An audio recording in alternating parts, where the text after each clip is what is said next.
Μια σειρά από γλωσσικές επιλογές διαμορφώνει το ύφος του χρονογραφήματος που παρουσιάζει ποικίλες παραλλαγές. Συνήθως είναι κοφτό, λιτό, ζωηρό και κινείται πολύ κοντά στην καθημερινή ομιλία. Γι' αυτό και υιοθετεί τα χαρακτηριστικά του προφορικού λόγου και την ελλειπτικότητά του. Κάποτε παραλείπεται το ρήμα, κάποτε το όνομα. Η προφορικότητα της γραφής ενισχύεται και με τη χρήση όλων των ρηματικών προσώπων από το χρονογράφο που δημιουργεί ένα κλίμα οικειότητας με τον αναγνώστη. Με το πρώτο ενικό πρόσωπο προσδίδεται εξομολογητικός τόνος και αποτυπώνεται το βίωμα του συγγραφέα και η προσωπική του μαρτυρία.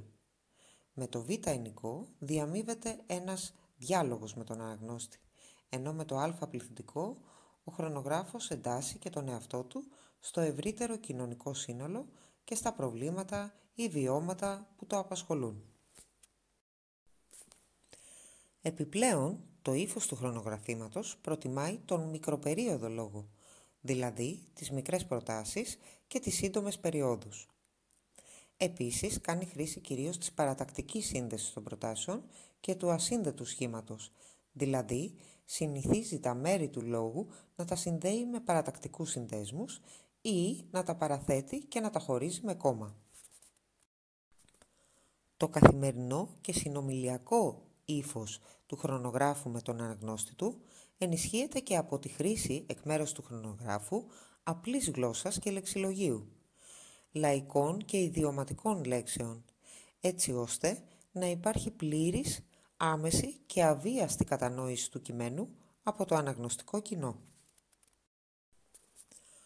Υπάρχει εξάλλου συχνή χρήση και των σημείων στίξης για να σχολιάσει, να προσδώσει έμφαση, ζωηρότητα και ποικιλία στο ύφος του χρονογραφήματος.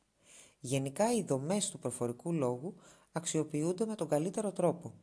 Η δραματοποίηση έχει κυρίαρχο ρόλο, όπως και η γλαφυρότητα που περιγράφει κάτι με παραστατικότητα, ζωντάνια, κομψότητα και εκφραστικό πλούτο, και η λιτότητα αποτελούν σταθερά χαρακτηριστικά γνωρίσματα του χρονογραφήματος. Το σύνολο των γλωσσικών επιλογών του χρονογράφου διαμορφώνει έναν τόνο εύθυμο, χαριτωμένο, χιουμοριστικό, κάποτε επικριτικό, δεικτικό, συχνά ειρωνικό, παρενετικό, έμεσα ή άμεσα διδακτικό και παιδαγωγικό. Αυτά σημαίνουν ότι συστεγάζει αρμονικά τη χάρη και τη σκοπτική διάθεση, την εφιολογία και τον κριτικό στοχασμό, την αφηγηματική ροή και τη διδακτική πρακτική, την ανάλαφρη διάθεση και τη σοβαρή πρόθεση.